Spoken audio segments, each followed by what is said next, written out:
Boa noite, igreja. Que a graça e a paz do nosso Senhor Jesus Cristo esteja com todos vocês e com todos aqueles também que nos acompanham através das redes sociais. Bom, hoje eu trarei a palavra pela misericórdia do nosso bom Deus. E eu gostaria... Obrigada, Isabela. Ela colocou o slide aqui para mim, porque tem um pouquinho a ver com o tema da mensagem de hoje.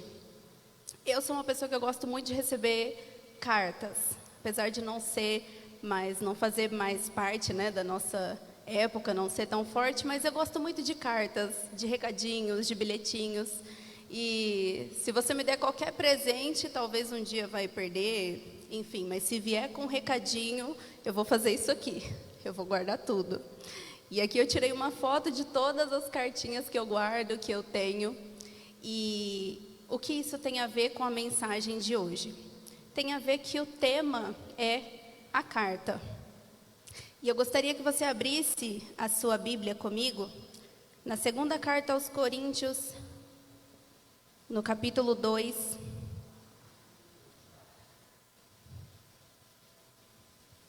Perdão, ali está isso, segunda carta aos Coríntios, capítulo 3, dos versos 3 ao 6.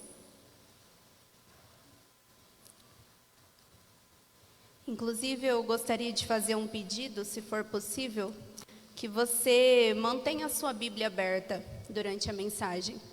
Porque, inclusive no estatuto da nossa igreja, diz que a Bíblia é a nossa única regra de fé e prática. Então, ao ouvir a palavra, você precisa saber se aquilo está na palavra do Senhor ou não. Então, se for possível, mantenha a sua Bíblia aberta, porque nós vamos visitá-la ao longo dessa mensagem. Então, na segunda carta aos Coríntios, capítulo 3, versos 3 a 6, diz assim: Vocês demonstram que são uma carta de Cristo, resultado do nosso ministério, escrita não com tinta, mas com o Espírito do Deus vivo, não em tábuas de pedra, mas em tábuas de corações humanos. Tal é a confiança que temos diante de Deus por meio de Cristo. Não que possamos reivindicar qualquer coisa com base em nossos próprios méritos, mas a nossa capacidade vem de Deus.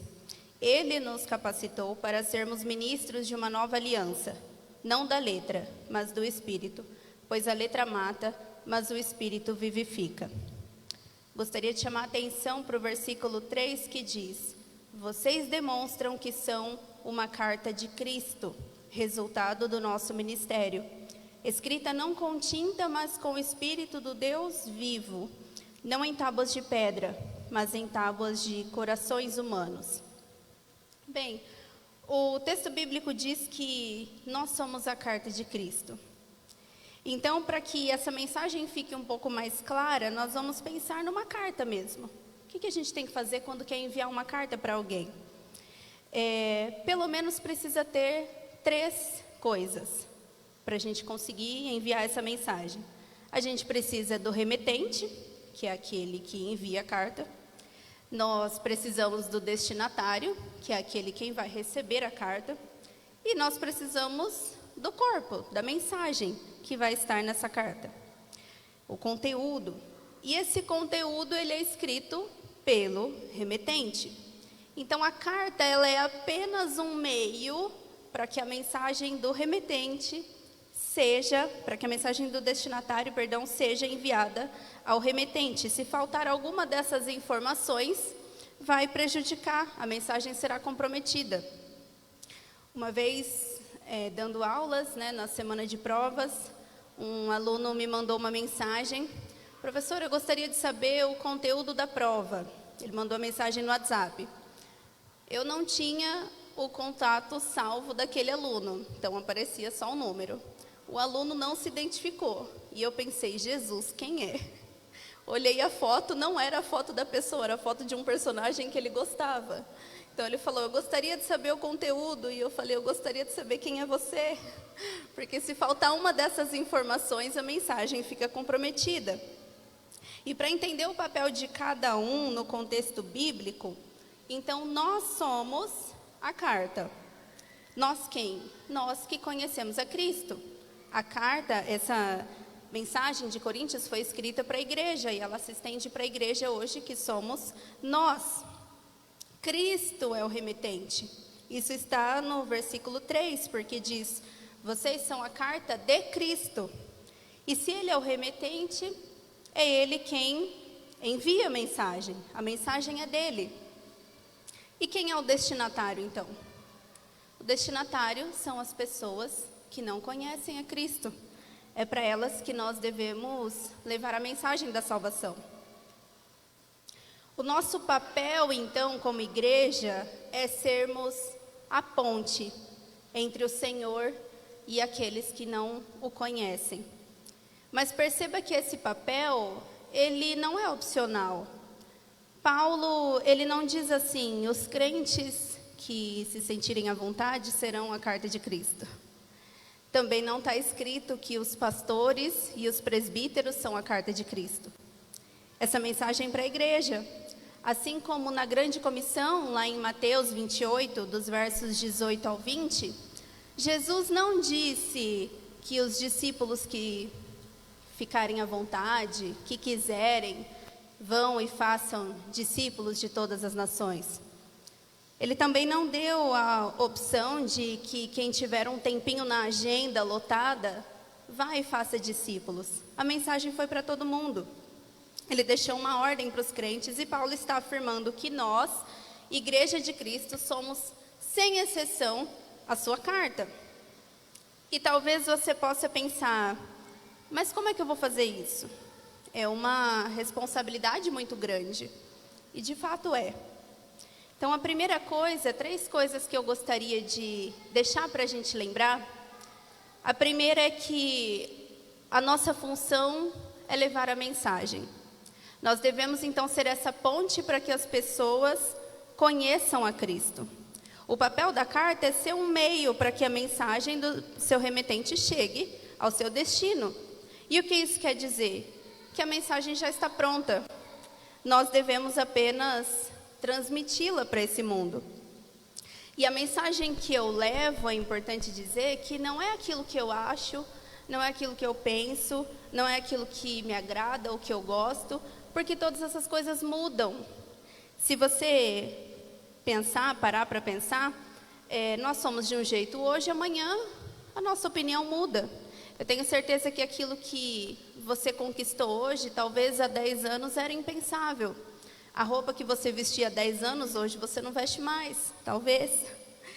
Algo que você assistia, que ouvia, hoje já não faz mais sentido. Algum sonho, algo que você queria muito, talvez tenha mudado essa prioridade. Então nós mudamos, a nossa opinião muda, a sociedade muda. E hoje eu sou de um jeito, amanhã eu sou de outro, penso de outra forma. Tudo muda, tudo mudou. Mas a palavra de Deus, ela permanece imutável. Aliás, a impressão que dá é que quanto mais o tempo passa, mais a gente fica perplexo em como a Bíblia é atual. Hoje nós falamos sobre isso pela manhã na escola dominical. E como que isso é possível? Por que a Bíblia é tão atual? Hebreus capítulo 13, versículo 8 nos dá a resposta. Porque em Hebreus 13, 8 diz que Jesus Cristo é o mesmo ontem, hoje e para sempre. E o texto base da nossa mensagem diz que nós somos a carta de Cristo, aquele que não muda, aquele que não é inconstante como nós somos. Então a mensagem que eu levo não é o que eu penso, mas é a palavra de Deus, que não muda. A carta não escolhe a mensagem que ela vai levar. Não sei se você já foi escrever uma carta e de repente o papel começou a falar: não escreve isso não. Não é isso que eu quero levar não. Se isso já aconteceu, procure um dos nossos médicos aqui, porque algo de errado não está certo. A carta não escolhe a mensagem, ela apenas faz o seu papel de enviar. E a questão também nisso é que eu só posso ensinar aquilo que eu conheço. Isso parece óbvio, mas é bom a gente pensar sobre isso. Você só apresenta alguém para outra pessoa se você conhecer essa pessoa. Você não apresentou nunca nenhum desconhecido para alguém, porque senão o que você vai falar dessa pessoa? E assim também é a nossa vida com Cristo. O contrário também acontece. Então eu vou ser ponte para que os outros conheçam a Cristo a partir do momento que eu conheço a Cristo. Porque como eu vou apresentar alguém que eu não conheço? Como eu vou apresentar alguém que eu não tenho um relacionamento? Como é que eu vou falar, a Bíblia diz, se eu não sei o que a Bíblia diz? Cristo disse, se eu não sei o que Cristo disse? Não tem como a gente fazer isso. Então, relembrando que a primeira coisa é levar a mensagem. E quando a gente fala disso, surge um medo de servir, um medo de falar, porque a gente considera as nossas forças e o nosso conhecimento. Mas a segunda coisa que eu quero lembrar é que o Deus vivo caminha conosco. O verso 3 diz que nós somos a carta de Cristo, escrita não com tinta, mas com o Espírito do Deus vivo. Quando você lê a Bíblia e lê os milagres realizados, você tem que lembrar, parece óbvio, mas eu acho que não é tão óbvio assim às vezes. Você tem que lembrar que aquele Deus está vivo. Não é uma história do passado. O Cristo que ressuscitou Lázaro, o Cristo que curou todo tipo de enfermidade, o Cristo que venceu a morte, Ele caminha conosco todos os dias. E Ele é o mesmo, ontem, hoje e para sempre. O Deus que conduziu o povo pelo deserto, que fez cair maná do céu, é o mesmo que está aqui hoje, com a gente. Então, o nosso Deus vivo é quem nos conduz, Ele nos capacita. Ele nos chama para servir e para obedecer, para levar a sua mensagem, mas Ele promete estar conosco. Ele não diz, Silas, faça discípulo e vá sozinho. Não, pelo contrário, Ele disse que todos os dias, até o fim dos tempos, Ele estaria conosco. Nós não estamos sozinhos. Você não vê Deus chamando alguém na Bíblia e dizendo para essa pessoa, vai porque eu confio em você. Já percebeu, já parou para pensar? Escreve sobre os personagens da Bíblia que Deus chamou, que Jesus chamou, os apóstolos. Olha para os 12 apóstolos e vê se tem algo ali que você chamaria aquela pessoa para levar a palavra de Deus. Não chamaria. Nenhum de nós faríamos isso. Cristo não nos escolhe pela nossa capacidade, porque nós não temos essa capacidade. Mas Ele nos escolhe porque Ele pode fazer através de nós. Ele nos chama para servir, mas nós não fazemos isso sozinhos. Então não se preocupe se você achar que você não consegue falar de Jesus ou da sua palavra, porque sozinho você não consegue mesmo. E quem disse isso foi Jesus. Lá em João capítulo 15, versículo 5, diz um versículo que eu gosto bastante, que diz assim, Jesus disse, sem mim vocês não podem fazer coisa alguma. E o que é coisa alguma? É nada. Sem mim vocês não podem fazer nada. Tem pessoas que dizem, não, mas Jesus manda eu fazer isso aqui, eu tenho que fazer sozinho. Eu falo, onde? Se Ele mesmo disse que sem mim vocês não podem fazer coisa alguma, é porque sem Ele nós não conseguimos fazer coisa alguma, independente da sua capacidade, independente do seu nível intelectual. Sem Cristo, essa mensagem não vai chegar no coração de ninguém. Até tem uma frase que o presbítero Mauro usa bastante com os jovens, quando a gente fala sobre orar por alguém. Ele diz, primeiro fale dessa pessoa para Deus, né? Depois fala de Deus para essa pessoa. Nós precisamos ler a Bíblia com essa atenção. Olha o que o texto está dizendo. E não passa para o próximo capítulo sem perceber o que eu faço aqui, o que esse texto tem para a minha vida, o que eu aprendo com isso, como é que eu posso aplicar isso hoje. No encontro de jovens e adolescentes de sábado, nós também temos feito isso, que é ler um capítulo por semana. Todo mundo lê, chega no sábado, a gente discute e cada um fala uma coisa e às vezes eu penso, nossa, uma fala isso, eu não tinha parado para pensar nisso, o outro fala tal coisa, eu não tinha parado para pensar naquilo. Aí eu trago o que eu entendi daquele texto também. E então nós precisamos olhar para as Escrituras, porque eu só vou ensinar aquilo que eu sei. E muitas pessoas deixam, inclusive, de servir na igreja, de servir a Cristo no mundo lá fora, porque elas não se sentem capazes, ou elas acham que só uma outra pessoa tem o dom para fazer alguma coisa. E quem é capaz de fazer? Cristo é que atua em nós. E quando eu entendi o versículo de que é Cristo quem nos capacita, é Deus quem nos capacita, foi onde eu aceitei o convite do pastor. Porque ele já tinha chamado algumas vezes e eu falei, nem pensar. Confessando os meus pecados aqui. Eu falei, não, pastor, não vou, não posso, não. Chama, tem os presbíteros, sabe muito mais do que eu, como é que eu vou levar a mensagem? Não dá, não consigo. Mas eu entendi que eu estava olhando para mim, e quando eu entendi isso, eu falei, tá bom, pastor, eu vou. Hoje, orando, eu falei, Senhor Jesus, eu não sinto nem minhas pernas aqui atrás, mas eu estou aqui, estou segurando aqui para não cair, mas eu estou aqui.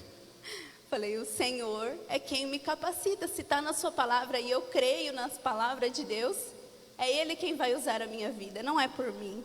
E assim, eu indico que seja para você também. Se você não se sente capaz de fazer algo sozinho, é isso mesmo, mas você não está sozinho.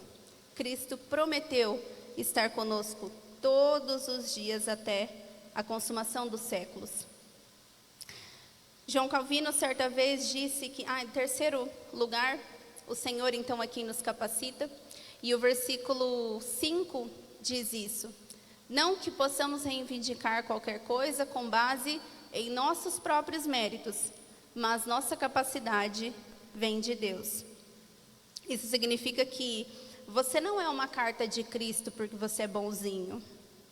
Você não é uma carta de Cristo porque tem algo bom em você, mas você é uma carta de Cristo porque Cristo vive em você. João Calvino certa vez disse, tudo de bom que você vê em mim é Cristo. Tudo de mal sou eu mesmo. Isso é verdade. A grande pergunta é, se nós somos uma carta, qual mensagem nós estamos levando lá fora? Se ser uma carta não é opcional, alguma mensagem nós estamos transmitindo. O que as pessoas lá fora estão vendo em nós? Quando você se encontra com um não crente no trabalho, ou sai num happy hour, como que fica o ambiente quando você chega? Esse ambiente, ele continua do mesmo jeito? Você se amolda ao ambiente para agradar todo mundo, ou aquele ambiente vai glorificar a Deus de alguma forma? Imagina que alguém no seu trabalho, que não conhece a Cristo, vai falar de você, o que essa pessoa diria?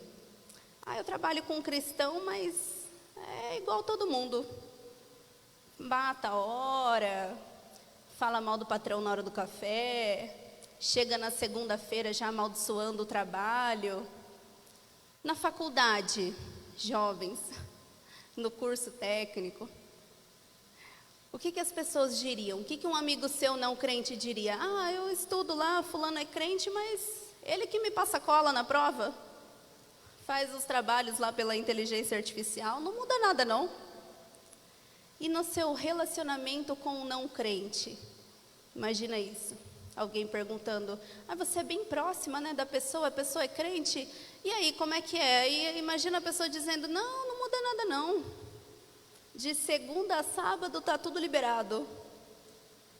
Isso é algo que me faz pensar bastante, porque as pessoas estão lendo a nossa vida, mais do que a gente imagina. Você pode ter certeza disso. Uma vez, o meu primeiro emprego, assim, registrado, foi no INSS aqui em Tupã. E o meu primeiro chefe foi o senhor Carlos Laudino. E eu já tive a oportunidade de dizer isso para ele, uma pessoa que foi muito importante, conhece Ritinha, vai testemunhar do que eu estou dizendo que é verdade. Ele foi meu primeiro chefe. E quando eu trabalhava com ele, eu não era cristã, mas ele me chamava atenção. Eu pensava, nossa, o seu Carlos é diferente. ele trata todo mundo igual, independente se era estagiário, se era a pessoa que cuidava da manutenção, se eram os médicos que trabalhavam lá. Eu vi algo diferente na vida dele. Se ele ia, da forma como ele ia elogiar ou a forma como ele ia chamar a atenção quando era necessário, ainda assim eu via que alguma coisa chamava atenção, mas eu não sabia o que era. E no último dia que eu trabalhei lá, como eu gosto muito de cartas, eu levei uma agendinha minha e pedi para que os funcionários escrevessem uma mensagem que eu fosse guardar depois. Todos escreveram e o seu Carlos foi o único que me deixou versículos. E aí, quando eu li, eu falei, agora eu entendi. Agora eu entendi e era coerente, porque não basta às vezes você só levar a palavra de Deus se não for coerente com aquilo que a gente vive. O pastor sempre dá essa dica para nós, né? Seja coerente, porque senão eu vou falar de Jesus para alguém e essa pessoa me vê maltratando as pessoas. Como é que essa pessoa vai ouvir a palavra de Cristo? Então eu li aquilo e eu falei, é coerente o que ele está pregando e o que ele está vivendo. E hoje eu entendo então que eu lia as pessoas. E muita gente, infelizmente, às vezes saem das igrejas porque lê as pessoas.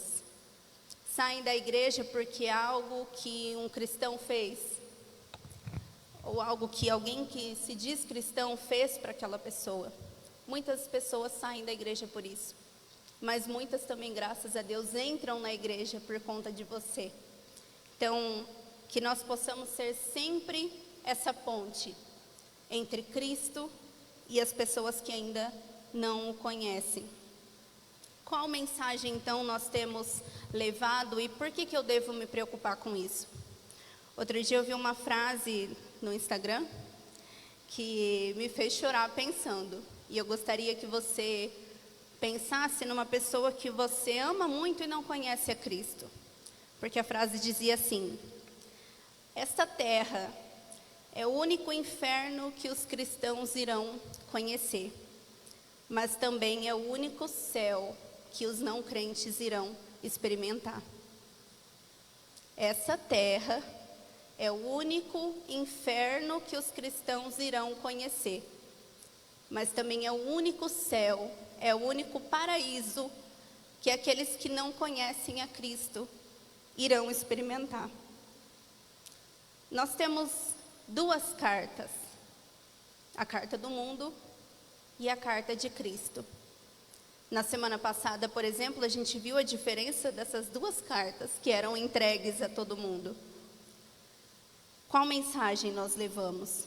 Porque a carta do mundo era uma mensagem barata, onde o objetivo era lucrar, com mensagens que nem existem, com personagens que foram criados pelas pessoas por algum motivo. Mas a carta de Cristo, o nosso Senhor é o próprio remetente. E a mensagem era de esperança para que os seus destinatários tenham a salvação eterna. Então isso me fez pensar qual mensagem eu estou levando lá fora. Porque uma vai ser. E as pessoas estão lendo isso em nós. Nós devemos anunciar as boas novas do Evangelho. E o que é o Evangelho? O Evangelho é Cristo. O Evangelho é Cristo, aquele que deixou o seu trono de glória, se revestiu em pele humana, viveu entre nós, nos amou mesmo não sendo recíproco, morreu no nosso lugar, mas ressuscitou, para que nele, e apenas nele, a gente tenha a vida eterna. A mensagem está pronta. Nós somos a carta. Que Deus os abençoe.